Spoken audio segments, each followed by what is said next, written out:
Hello, this is Mr. Revolts. I'm going to read another book to you today. I just want to share with you the um, the Caldecott winners have this little medal right here. And if you're looking for a good book, look for the Caldecott Medal. And it's awarded to the best children's picture book of the year. And this award's been going on since 1938.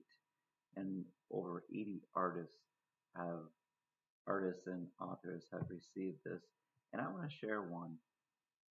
Dr. DeSoto by William Steig, and he wrote Sylvester and the Magic Pebble, which is another really good book. I'm going to read Dr. DeSoto today.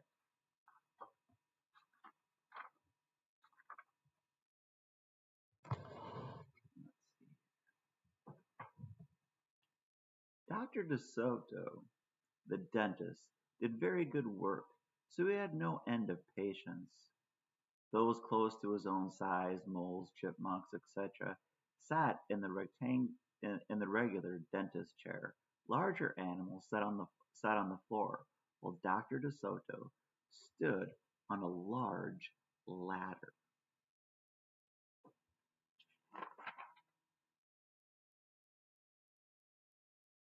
For extra large animals, he had a special room. There Dr. DeSoto was hoisted up to the patient's mouth by his assistant, who also happened to be his wife.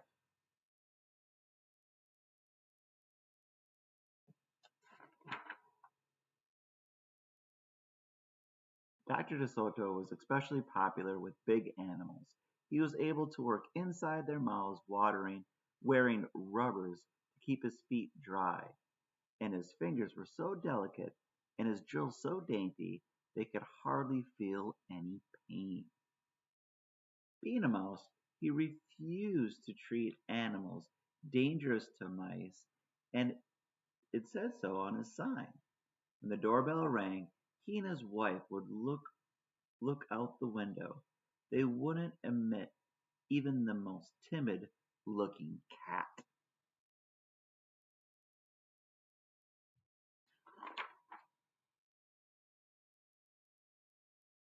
One day, when they looked out, they saw a well dressed fox with a flannel bandage around his jaw. I cannot treat you, sir, Dr. DeSoto shouted. Sir, haven't you read my sign?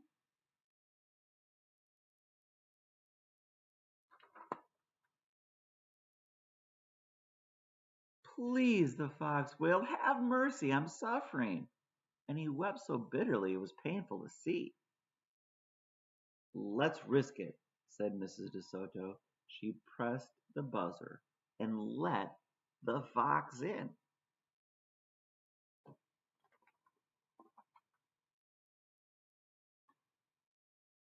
He was up the stairs in a flash. Bless your little hearts, he cried, falling to his knees. I beg you, do something. My tooth is killing me. Sit on the floor, sir, said Dr. DeSoto, and remove the bandage, please.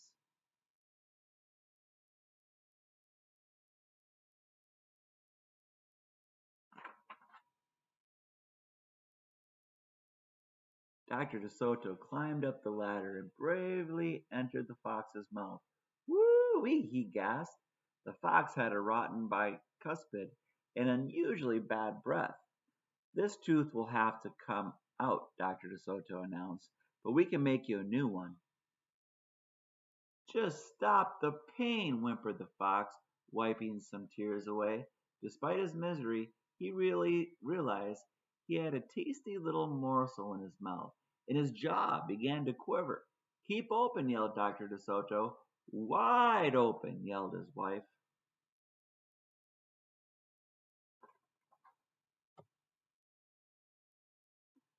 I'm going to give you gas now, said Dr. DeSoto.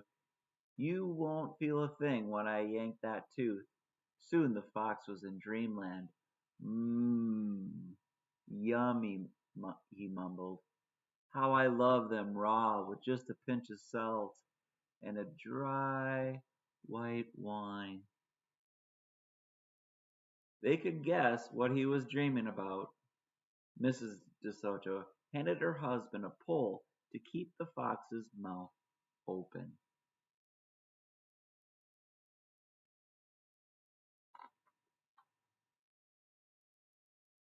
Dr. DeSoto fastened his extractor to the bad tooth when he and his wife began turning the winch. Finally, with a sucking sound, the tooth popped out and hung swaying in the air. I'm bleeding, the fox yelped when he came to.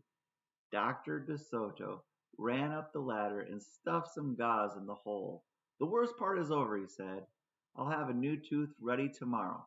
Be here by 11 sharp. The fox, still woozy, said goodbye and left. On his way home, he wondered if it would be shabby of him to eat the DeSotos when the job was done.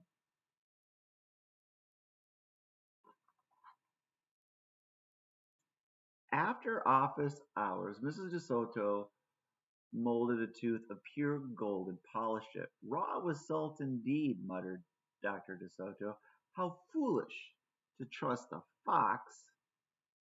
He didn't know what he was saying, said Mrs. DeSoto. Why should he harm us? We're helping him.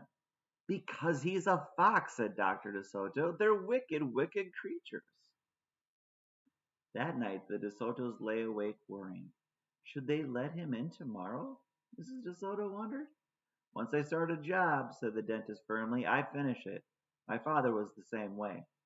But we must do something to protect ourselves, said his wife.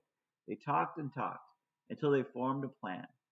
I think it will work, said Dr. DeSoto. A minute later, he was snoring.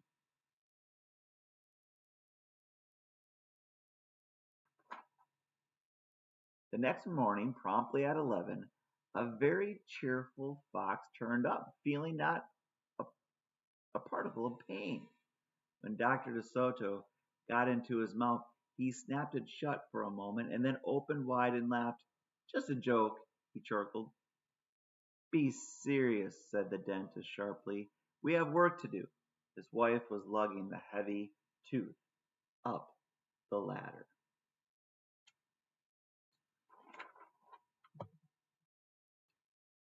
Oh, how I love it, exclaimed the fox. It's just beautiful.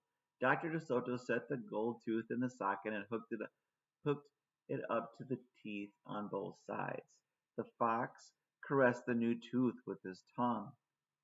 My, it felt good, he thought. I really shouldn't eat them. On the other hand, how can I resist? We're not finished, said Dr. DeSoto, holding up a large jug. I have here a remarkable preparation developed only recently by my wife and me. With just one application, you can be rid of toothaches forever. Would you like to be the first one to receive this unique treatment?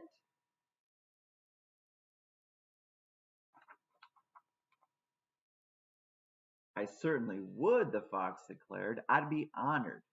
He hated any kind of personal pain. You'll never have to see us again, said Dr. DeSoto. No one will see you again, said the fox to himself. He had definitely made up his mind to eat them, with the help of his brand new tooth. Dr. DeSoto stepped in the fox's mouth with a bucket of secret formula and proceeded to paint each tooth. He hummed as he worked. Mrs. DeSoto stood by the ladder, pointing out the spots he had missed. The fox looked very happy. When the dentist was done, he stepped out. Now close your jaws tight, he said, and keep them closed for a full minute. The fox did as he was told. Then he tried to open his mouth, but his teeth were stuck together. Excuse me, I should have mentioned, said Dr. DeSoto. You won't be able to open your mouth for a day or two. The secret formula must first permeate the dentine. But don't worry, no pain ever again. The fox was stunned. He stared at Dr. DeSoto and then at his wife. They smiled and waited. All he could do was say, Frank O'Berry mush, through his clenched teeth, and to get up and leave. He tried to do so with dignity.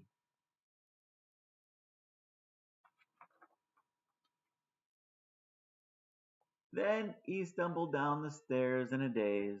Dr. DeSoto and his assistant had outfoxed the fox. They kissed each other and, and took the rest of the day off.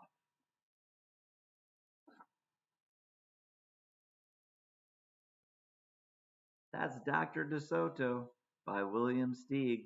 Don't forget to check out Newberry Caldecott winners right there. Thanks for joining. Bye bye.